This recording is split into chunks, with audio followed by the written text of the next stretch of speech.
한 주간 안녕하셨습니까? 3월 13일 주일 예배 시작하도록 하겠습니다. 여러분, 밖에 나가서 산책해 보셨습니까? 이제는 더 이상 얼음을 찾아볼 수 없고, 얼었던 땅에는 이제 푸르른 새싹이 돋아오르고 있습니다. 바람에서도 봄 냄새가 느껴집니다. 여러분, 참으로 끝나지 않을 것만 같았던 이 길고 긴 겨울, 어떻게 끝났습니까? 여러분들이 많이 걸어서 겨울이 끝나게 해달라고 간절히 빌어서 겨울이 끝났습니까? 아니요. 때가 되니 겨울이 끝이 났습니다. 우리의 삶에도 길고 긴 겨울과 같은 시간을 우리가 보내고 있지만은, 그러나 우리가 더 많이 염려한다고, 더 많이 애쓴다고 해서 그것이 지나가는 법은 없습니다. 때가 될 때 지나갈 것입니다. 때가 될 때 우리는 극복할 것입니다. 지난 길고 긴 겨울이 끝나고 봄이 찾아온 것처럼 여러분과 저의 삶 가운데도, 우리의 계절 가운데도 봄이 찾아올 것입니다. 그런 소망을 가지고, 그런 기쁨을 가지고 이 사순절 예배 가운데 나아가시는 저와 여러분 되시기를 주님의 이름으로 축복합니다. 함께 기도하겠습니다. 하나님, 이 고난의 축제 한복판에 다시 한번 예수님의 사랑을 깊이 묵상하기 원합니다. 우리의 질고를 지고 우리의 슬픔을 대신 지신 주님을 기억하며, 나도 나의 십자가 지고 골고다까지 주님 따라가기를 원합니다. 우리의 썩어질 정욕과 탐심을 십자가에 못 박고 세상을 향해 죽게 하시고, 세상도 우리에 대하여 죽게 하여 주옵소서. 사느냐 죽느냐로 고민하는 인생이 아니라 살든지 죽든지 내 몸 안에서 그리스도가 존귀하게 되는 인생 되게 하여 주옵소서. 오늘 이 예배를 통해 주님의 그 큰 사랑을 알게 하시고, 그 사랑이 감격이 되고 기쁨이 되며 우리의 삶의 이유가 되게 하여 주시옵소서. 예수 그리스도의 이름으로 기도합니다. 아멘.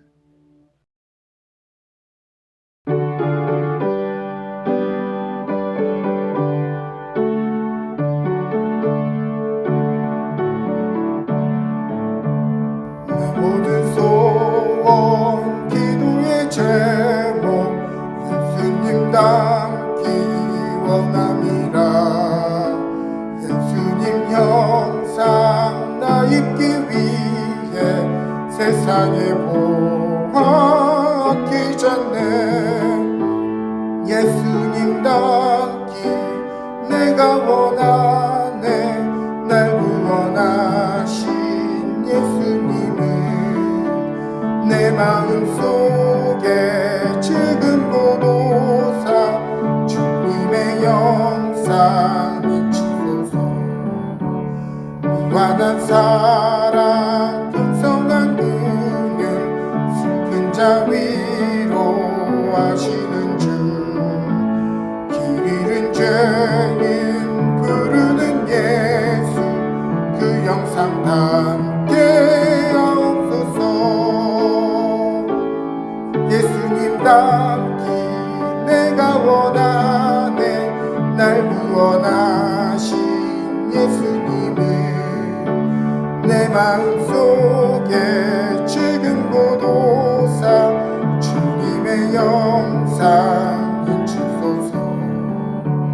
겸손한 예수 거룩한 주님 원수의 멸시 참으시사 우리를 위해 고난을 받은 구주를 닮게 하옵소서.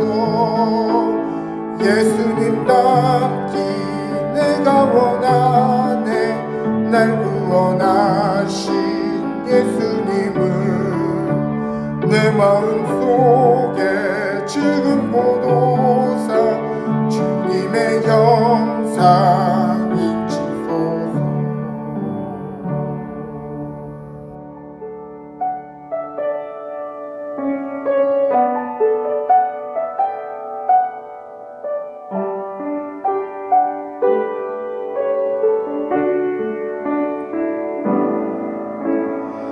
고단한 인생길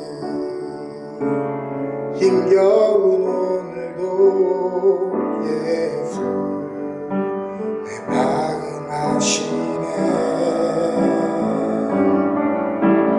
지나간 아픔도 마주할 세상도 예수 내 마음 아시네. 하루를 살아도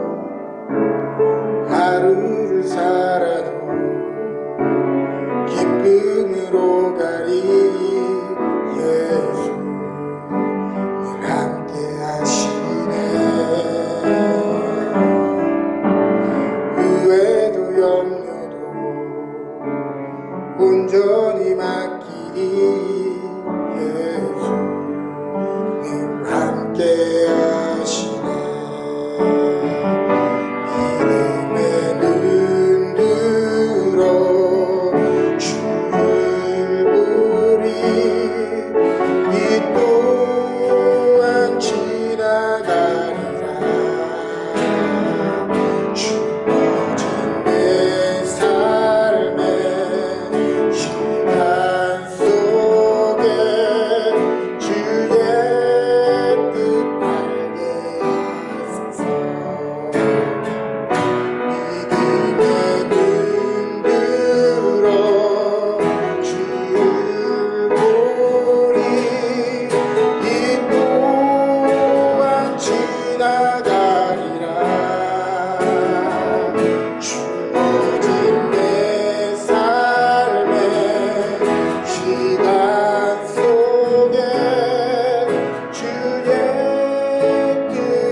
온 천지 가운데 살아계시고 역사하시는 하나님 아버지, 감사와 찬양을 홀로 받으시옵소서. 저희의 생명이 시작되기 전부터 택함을 받은 자녀로 삼아주시고 인생의 거칠고 험한 고비마다 잠시도 멀리하지 않으시고 저희와 늘 함께 동행해 주신 은혜 감사드립니다. 오늘도 생명의 말씀을 붙잡기 위하여 이 시간에 참석한 모든 성도들에게 주님의 신령한 은혜를 맛보게 하시고 이 시간 마음을 열고 주님의 말씀을 듣는 저희들에게 평안과 안식을 주시옵소서. 하나님 아버지, 지금 지구의 한쪽에 있는 나라 우크라이나는 전쟁 중에 있습니다. 전쟁의 공포에 떨고 있을 그 나라의 국민들을 주의 강한 손으로 구해주시고 그 땅에 다시 평화를 허락하시기를 기도합니다. 또한 아버지, 우리가 사랑하는 대한민국에서 20대 대통령이 선출되었습니다. 무속인에게 미래와 국정을 물어보는 제2의 최순실이가 나오지 않았기를 기도합니다. 수많은 사람들이 위기에 처해 있을 때 모른 척하고 자기가 속한 집단의 이권만을 취득하며 국익을 훼손하거나 국민 세금을 도둑질하여 자신의 이익을 취득하는 행위가 다시 일어날 때에는 엄벌이 내려지게 하옵소서. 촛불의 힘이 살아있음을 기억하도록 하시고 국민의 뜻을 항상 명심하고 성공적으로 국정을 운영할 수 있도록 주님 보살펴 주시옵소서. 욕심이 많은 자는 다툼을 일으키나 여호와를 의지하는 자는 풍족하게 되느니라 하신 잠언 28장의 말씀처럼 저희가 오직 여호와를 의지하며 살아가도록 주님 도와주옵소서. 오늘 말씀을 전하시는 정삼열 목사님을 통하여 하나님의 음성을 듣는 시간이 되게 하시옵고 늘 하나님의 음성에 귀 기울이며 세상적인 문제로 낙심하지 않는 자들이 되게 하옵소서. 이 시간 예배 드릴 때 주님만 홀로 영광되게 하옵시고 저희가 드리는 이 예배가 감사와 찬양이 넘치는 예배가 되도록 주께서 친히 주장하여 주시옵소서. 이 모든 말씀 예수 그리스도의 이름으로 기도드리옵나이다. 아멘.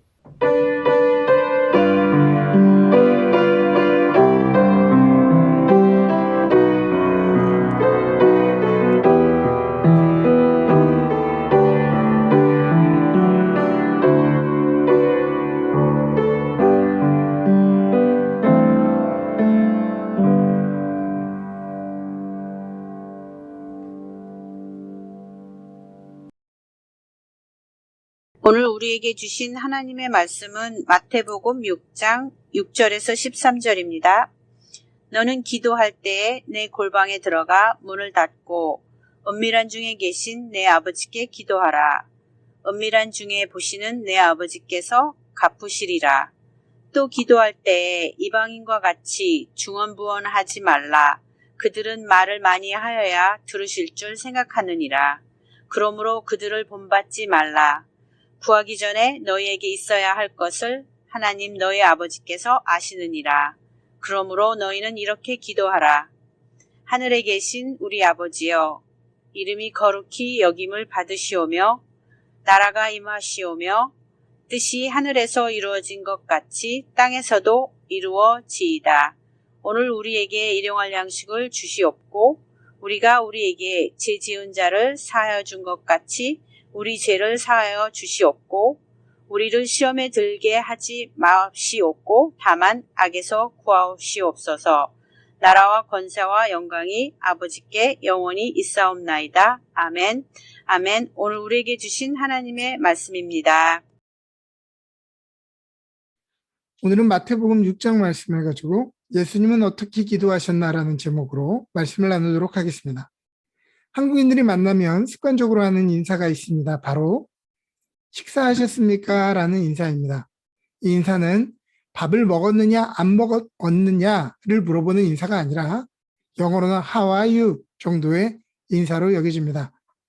밥을 먹은 여부가 인사가 되는 것은 세계 어디에도 쉽게 찾아볼 수 없는 예입니다. 왜 이러한 인사가 생겼을까요? 그것은 바로 먹을 것이 없었던 가난한 시절, 밥 한 끼 먹을 수 있는 날은 행복한 날이었고 그마저도 먹을 것이 없어서 굶은 날은 그저 그런 날, 불행한 날이었기 때문입니다.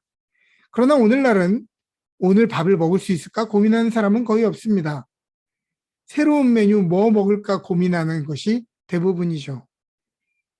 우리는 더 풍요해지고 더 부족함이 없어진 시대를 살아가고 있는 것이 확실합니다. 그러나 그렇다고 해서 우리의 삶에 궁핍함이 없습니까? 아닙니다. 부족함이 없어진 이 시대에도 여전히 궁핍함이 있고 불행을 느끼고 있기 때문이죠. 오늘날 아이들은 장난감을 10개 가지고 있어도 더 좋은 장난감을 가지지 못해 결핍을 느낍니다. 내 삶에 99가지의 복을 가지고 있어도 100개를 가진 사람을 보면 내 삶의 결핍을 느끼게 되는 것입니다. 그렇다면 행복은 목마름 속에서 그 부족한 하나를 채울 때 생기는 것이기도 하지만 99개를 가졌음이 얼마나 당연하지 않은지를 깨달을 때 더 확실하게 경험되어지는 것입니다. 어찌 보면 천하진미를 찾아 온 세상을 헤맬 필요가 없습니다. 우리는 당연한 진리를 이미 알고 있기 때문이죠. 무엇입니까? 이 세상에서 가장 맛있는 음식은 배고플 때 먹는 음식이다. 그러므로 맛있는 한 끼를 먹는 것은 우리에게 잠시의 행복을 선물할 수 있겠지만 한 끼를 굶는 것은 우리의 삶이 얼마나 보편적인 풍성한 행복 가운데 놓여 있는지를 깨닫게 해줄 것입니다. 화채 같은 달콤한 음식에 소금을 약간 넣을 때 단맛이 극대화되는 것처럼 이 약간의 결핍, 이 약간의 금식이 우리의 삶을 더욱더 풍성하게 한다고 하는 것입니다. 금식이라고 하는 영단어 페스트가 원어로는 느슨한 것을 동여매다라는 의미를 가지고 있듯이 우리의 삶에 잃어버린 감사, 우리의 삶에 너무 평범해져서 그 가치를 잃어버린 행복을 다시 한번 조이고 붙들어주는 시간이 되기를 바랍니다. 오늘은 사순절 기간 동안 어떻게 기도할 것인가에 대해 나눠보려고 합니다. 먼저는 사순절의 모토가 되었던 예수님의 40일의 시간을 우리는 살펴보아야 합니다. 예수님은 성령에 이끌려 마귀의 유혹을 받으러 광야로 가셨습니다. 이 광야라고 하는 헬라어 에레모스는 사전적으로는 사람이 없는 황량한 곳이라는 뜻입니다. 그렇습니다. 광야는 사람이 살 수 없는 곳, 모든 종류의 갈망과 배고픔이 극대화되는 곳이기도 하지만 동시에 하나님만 바라볼 수 있고 세미한 소리가 더 잘 들리는 곳이기도 합니다. 오늘 본문 6절부터 8절은 우리에게 이야기합니다. 너는 기도할 때에 내 골방에 들어가 문을 닫고 은밀한 중에 계신 내 아버지께 기도하라.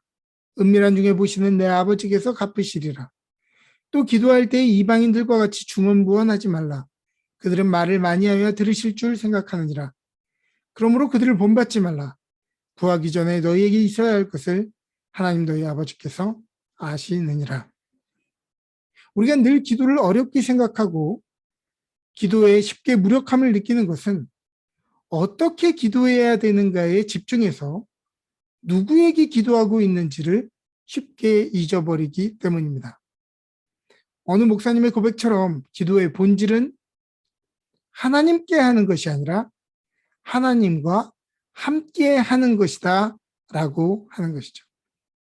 사랑하는 여러분, 이 사순절 기간 동안 우리가 해야 하는 기도는 그럴듯한 유려한 기도, 주술적인 어떠한 힘을 가진 문장이 아니라 그저 은밀한 시간과 공간을 분리하여 하나님과 함께하는 시간을 확보하는 것입니다.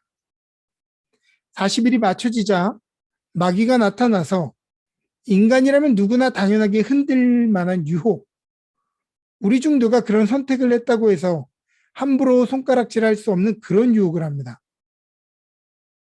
이는 모든 사람이 받는 유혹이기 때문입니다. 그것은 바로 식욕, 인정, 힘에 대한 유혹입니다. 그러나 그때마다 예수님은 어떠한 망설임도 없이 단호하고 단순하게 답변하십니다. 평범한 사람들은 마음이 흔들리는 유혹이 오면 기도해보고 결정하겠습니다. 혹은 시간을 주십시오라고 이야기하지만 예수님은 흔들리지 않고 즉시 대답하셨습니다. 예수님은 즉시 답변하셨지만 그것은 절대 즉흥적인 것은 아니었습니다. 예를 들어보죠. 어떤 물건을 살 때 즉시와 즉흥의 차이점이 드러납니다.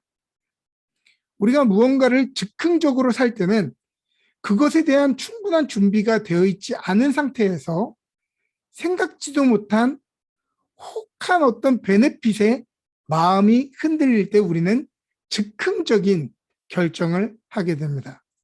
예를 들어서 셀폰을 하나 사는데 공기청정기를 준다든지 사은품을 준다고 하면 셀폰의 성능보다 그것에 더 마음이 가게 되는 것. 이것은 즉흥적인 것입니다. 또 홈쇼핑에 지금 이 혜택은 곧 없어질 것입니다. 매진 임박, 마감 임박이라고 하면 뭔가 손해보는 것 같고 지금 안 사면 안 될 것 같은 그런 마음이 드는 것. 그래서 그 결정을 하는 것, 즉흥적인 결정입니다. 그러나 즉시는 어떤 것입니까? 즉시는 오랫동안 가격을 비교하고 여러 곳을 둘러보며 여러 기종들을 비교해 보아서 무엇이 자기에게 필요한지 어떤 나름대로의 기준을 가진 사람이 괜찮은 프로모션을 만났을 때 바로 하는 결정이 바로 즉시하는 결정입니다. 즉흥과 즉시는 달라요. 즉흥은 준비가 안 된 채로 혹해서 하는 것이고 즉시는 준비가 된 상태에서 하는 행동입니다. 배우자를 만날 때도 크게 다르지 않은 것 같습니다. 준비되지 않은 사람들이 혹해 보이는 베네핏에 즉흥적인 결정을 할 때가 많지만 오랫동안 준비되고 또 성경적인 가치관으로 훈련된 사람은 훌륭한 사람을 긴 시간도 아니고 짧은 시간 안에도 알아보고 결정할 수 있게 되는 것입니다. 왜냐하면 아주 오랜 기간 동안 준비하고 고심했기 때문입니다. 많은 사람들이 내용 자체에 집중하다 보니 이 부분을 너무 쉽게 간과하고 지나칩니다. 예수님이 일반의 고민도 없이 단호하고 단순하게 답변했다는 것이 무엇을 의미하는지를 말입니다. 글을 쓰면서 가장 높은 경지는 단순하게 쓰는 것입니다. 이 말은 유치하게 쓰면 된다는 것이 아니라 글을 많이 쓴 사람이 수없이 자신의 글을 벼르고 지어봤기 때문에 할 수 있는 경지인 것이죠. 그렇죠. 예수님은 40일을 금식하셨습니다. 금식하셨다는 말은 굶었다는 말뿐만이 아니라 그곳에서 기도하시며 마음을 단단히 조였다는 말입니다. 예수님은 어떤 마음을 단단히 조이셨을까요? 아니, 다른 말로 말하면 예수님은 금식하시며 무엇을 기도하셨을까요? 예수님의 답변을 보면 힌트를 얻을 수 있습니다. 이것은 조금 더 뒤에서 다루도록 하겠습니다. 비단 광야의 시험 장면에서뿐만이 아니라 성경에 등장하는 예수님의 기도들을 보면 어떠한 공통점이 있다는 것을 우리는 발견합니다. 이 말은 우리가 무엇을 기도해야 되는지를 알려주는 중요한 단서가 됩니다. 우리가 잘 아는 주기도문이라고 알려진 예수님의 기도인 오늘의 본문, 또 제자들을 하나님께 맡기며 중보기도하시는 요한복음 17장 1절부터 26절의 기도, 잡히시던 날 밤 겟세마네 동산에서 간절히 기도하신 기도 모두 공통점이 있습니다. 오늘의 본문을 중심으로 살펴보겠습니다. 우리가 잘 아는 주기도문은 크게 두 파트로 나눠져 있습니다. 하나님이 누구신지 고백하는 전반부와 우리를 이 땅에서 거룩하게 보존해 달라고 하는 후반부의 기도로 나뉘어져 있습니다. 전반부는 너희 이렇게 기도하라. 하늘에 계신 우리 아버지여, 이름이 거룩히 여김을 받으시오며 나라가 임하시오며 뜻이 하늘에서 이루어진 것 같이 땅에서도 이루어지이다. 하나님이 누구시며 하나님이 어떠한 영광을 받으셔야 되는지, 그리고 하나님께 어떻게 영광을 돌릴지를 이야기하고 계신 것입니다. 후반부는 어떠한 내용입니까? 후반부는 오늘 우리에게 일용할 양식을 주시옵고 우리가 우리에게 죄진 자를 사여 준 것 같이 우리의 죄를 사여 주시옵고 우리를 시험에 들게 하지 마옵시고 다만 악에서 구하시옵소서. 요한복음 17장 중보의 기도도 마찬가지의 구조를 가지고 있었습니다. 전반부에서는 하나님이 누구신지를 고백하고 찬양하는 내용, 또 후반부에는 제자들을 세상에서 악에 빠지지 않도록 보존해 달라고 하는 간구의 내용입니다. 겟세마네 기도의 구조는 어떻습니까? 조금 더 다급한 호흡으로 진행되지만 그 핵심 내용은 전혀 다르지 않습니다. 나의 뜻이 아니라 아버지의 뜻이 이루어지게 하여 주옵소서. 다시 앞으로 돌아가서 광야에서 시험을 받으신 예수님이 어떻게 대답하셨는지를 보면 예수님이 40일 동안 무엇을 기도하셨는지를 알 수 있죠. 사람이 떡으로만 살 것이 아니라 하나님 입에서 나오는 모든 말씀으로 살 것이다. 주 너의 하나님을 시험하지 말라. 주 너의 하나님께 경배하고 다만 그를 섬기라. 자, 40일 동안 예수님께서 금식하시며 무엇을 어떻게 기도하셨는지 감이 오십니까? 예수님의 답변에서 분명하게 알 수 있는 것은 하나님이 누구신지, 그분과의 관계에서 내 역할이 무엇인지 주님은 분명히 아셨다는 것입니다. 이것이 왜 중요할까요? 오늘 우리는 성경의 기본적인 가르침을 몰라서 성경의 가르침대로 살지 못하는 것이 아닙니다. 삶의 유혹이 찾아올 때 어떤 결정을 해야 하는지 몰라서 그렇게 힘들어하는 것이 아닙니다. 아니죠. 우리는 다 알고 있습니다. 그런데 왜 우리는 단호하지 못하고 갈등할까요? 모든 사람도 다 이렇게 사는데 나 정도면 이 정도는 누릴 수 있지 않을까? 나도 이 정도는 자격이 있지 않을까라는 작은 생각 때문입니다. 인류의 조상인 아담이 저지른 범죄는 단순히 금지된 과일을 먹은 것이 아닙니다. 하나님이 세상을 관리할 수 있는 특권을 주셨더니 이제는 자기 본분을 잊고 하나님처럼 되려고 했다는데 그 내용이 있죠. 즉, 아담의 죄는 넘지 말아야 할 선을 넘어버린 것입니다. 하나님이 어떠한 분이신지를 잊게 되니까 자기가 어떤 존재인지도 망각하게 되는 것입니다. 우리는 자주 죄와 악을 동일한 것으로 보기 때문에 나는 악한 일을 하지도 않았는데 왜 나를 죄인이라고 부르냐? 라고 묻기도 합니다. 여러분, 죄와 악은 동의어가 아닙니다. 이것을 좀 다르게 표현하자면 악이라고 하는 것은 결과물이고 죄라고 하는 것은 그 뿌리, 그 근원인 것이죠. 그러면 이 세상의 모든 종류의 악들은 무엇으로부터 발생합니까? 바로 죄 때문입니다. 그러면 성경에서 말하는 가장 기본적인 죄, 오리지널 신, 원죄는 무엇입니까? 바로 하나님과의 관계의 단절입니다. 어떤 대단한 나쁜 짓, 폐륜적인 일이 아니라 가장 기본적인 원죄는 하나님과의 관계가 단절됐다는 것입니다. 하나님과의 관계가 소원해지면 당장은 문제의식을 못 느낄 수 있죠. 문제가 될 만한 굉장히 악한 짓을 한 것이 아니니까요. 그러나 이 관계가 소원해지는 자리에 반드시 교만과 불순종이 따라오게 되어져 있습니다.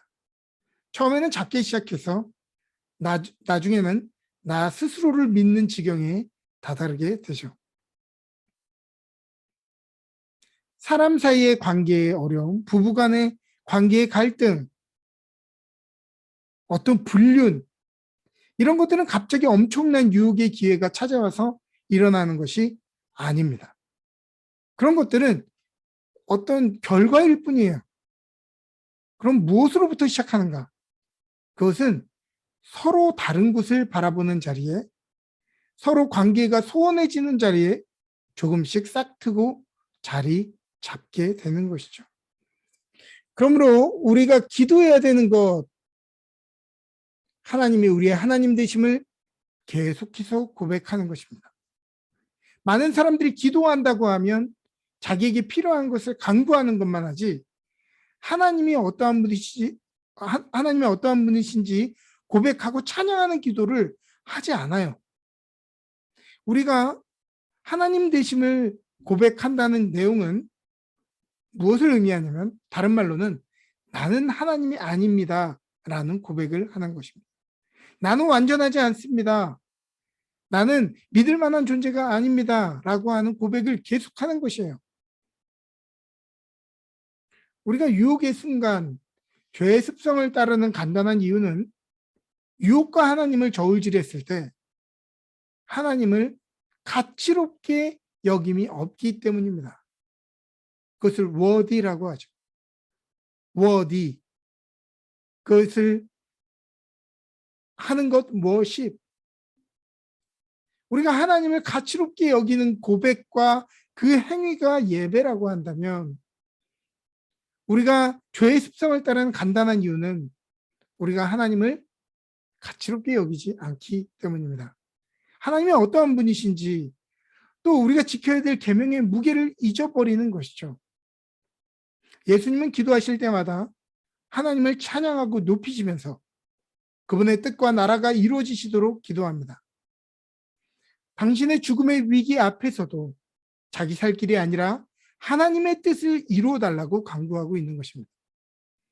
삶을 뒤흔들 만한 달콤한 유혹이 찾아와도 여전히 단호하고 초연하실 수 있었던 것은 예수님은 하나님 앞에 머무시며 기도할 때마다 늘 그렇게 하나님을 찬양하고 고백하고 자기의 선을 지키셨기 때문입니다.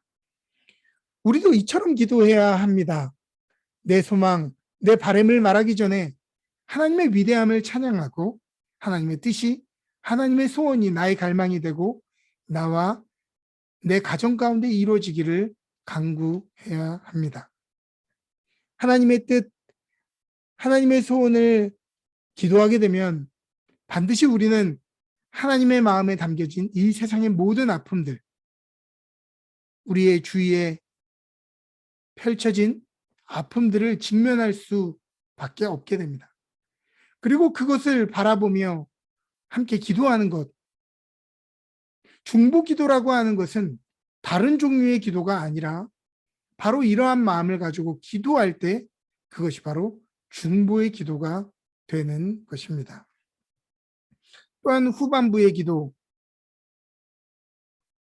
오늘 우리에게 일용할 양식을 주시옵고 우리가 우리에게 죄진 자를 사하여 준 것 같이 우리의 죄를 사하여 주시옵고 우리를 시험에 들게 하지 마시옵고 다만 악에서 구하시옵소서. 이것을 통해 일용할 양식을 구하는 것은 오늘의 필요를 구하는 기도가 아니라는 것을 우리는 발견합니다. 이 기도는 내가 오늘 원하는 것을 구하는 것이 아니라 오히려 하나님이 오늘 우리에게 꼭 필요한 것이 무엇인지 아시고 책임져 주시는 것을 신뢰한다는 고백입니다. 다시요. 일용할 양식을 구한다고 하는 것은 오늘 우리에게 필요한 것을 구한다는 말이 아니라 그것은 오늘 우리에게 필요한 것이 무엇인지 아시는 하나님께서 우리의 삶을 책임져 주실 것을 신뢰하는 기도라는 거예요. 하나님은 오늘 우리가 원하는 것을 주시는 분이 아니라 오늘 우리의 삶에 가장 필요한 것을 주기를 원하시는 분이기 때문이죠. 그러기에 일용할 양식을 구하는 기도는 하나님이 가장 좋은 것으로 또 가장 좋은 때에 우리의 삶을 책임지고 이끄시고 있다는 신뢰의 기도입니다. 또 내 삶에 들어온 다른 이들의 죄를 사해 준다는 것은 어떻게 할 때 가능하냐? 내가 어떤 용서를 받았는지 깨달을 때만 가능합니다.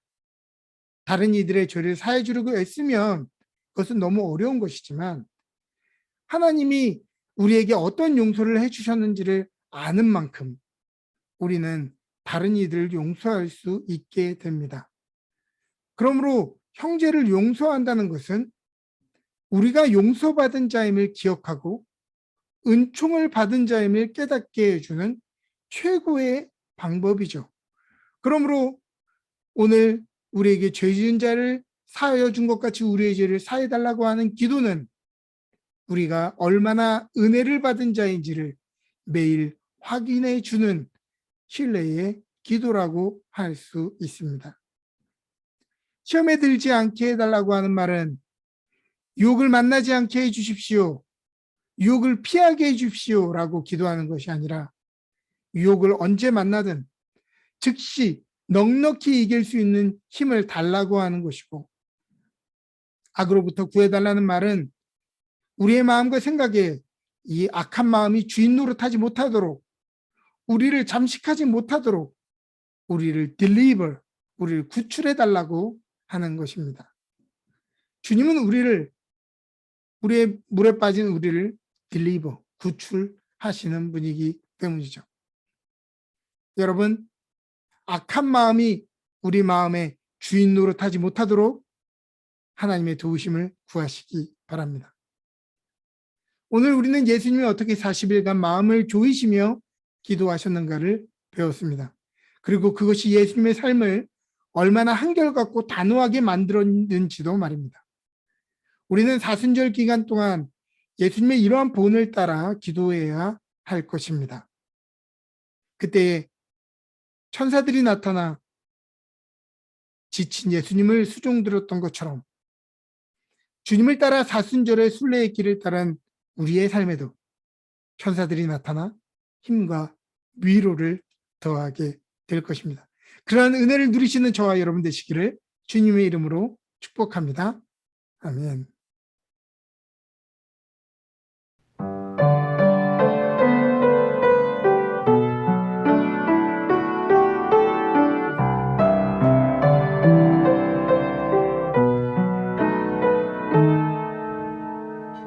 하나님 눈길 머무신 곳 그곳에 내 눈 머물고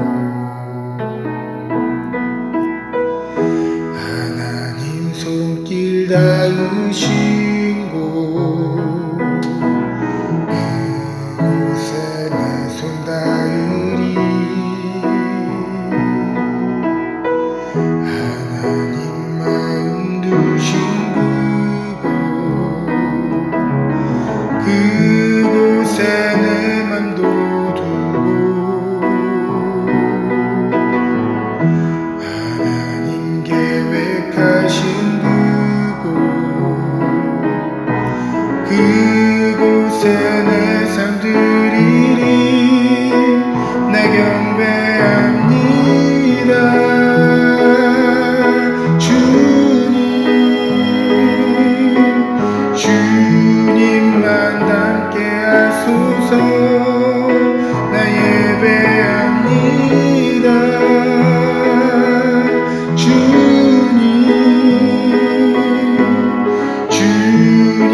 경배합니다.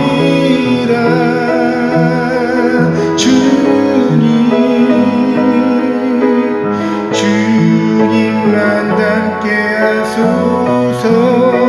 나 예배합니다.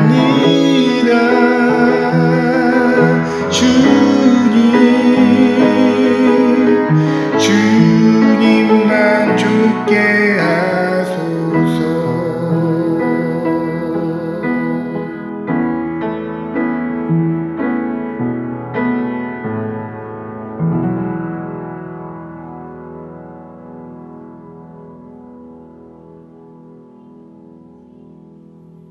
함께 봉헌기도 드리겠습니다.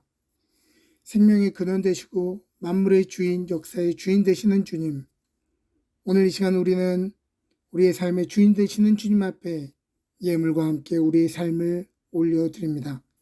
흠양하시고 기뻐 받아 주옵소서. 때로는 미래에 대한 불확실성과 삶에 대한 두려움들이 우리를 자꾸 움츠러들게 만들지만 주님께서 우리의 연약함은 주님의 강함으로, 우리의 두려움은 믿음과 확신으로, 우리의 가난은 주님의 풍성함으로 바꿔주시오.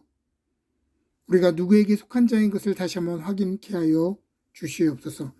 믿음으로 이 예물을 드리오니 하나님의 교회를 든든히 세우고 복원하는 데 사용케 하시고, 지금도 전쟁으로 고통받는 우크라이나 형제 자매들에게 소망이 되는 물질로 쓰여지게 하시며, 주의 나라를 위해 복음 들고 산을 넘은 선교사님들의 사역과 잃어버린 영혼들을 향해 사용되게 하여 주옵소서. 그리하여 능력과 기적이 나타나는 오병이여 사르밧 과부의 밀가루 항아리처럼 하나님의 마음이 영원히 기억되는 예물로 쓰임받게 하여 주시옵소서. 감사드리며 예수 그리스도의 이름으로 기도합니다. 아멘. 지금은 우리 주 예수 그리스도의 놀라우신 은혜와 하나님 아버지의 지극하신 사랑하심과 성령님의 감화 감동 교통하시는 은혜가 예수님처럼 기도하며 이 사순절을 보내길 원하는 주의 성도들 머리머리 위에, 그들의 기업과 가정 위에 지금부터 영원토록 함께 하시기를 간절히 축원하옵나이다. 아멘.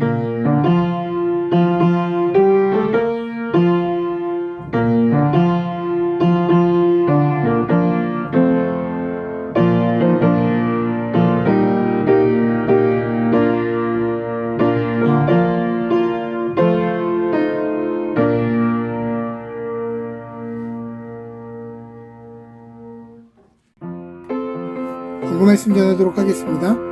오늘부터 2022년 데일라이트 세이빙 타임이 시작되었습니다. 바뀌어진 시간대로 혼동 없으시기를 바라겠습니다.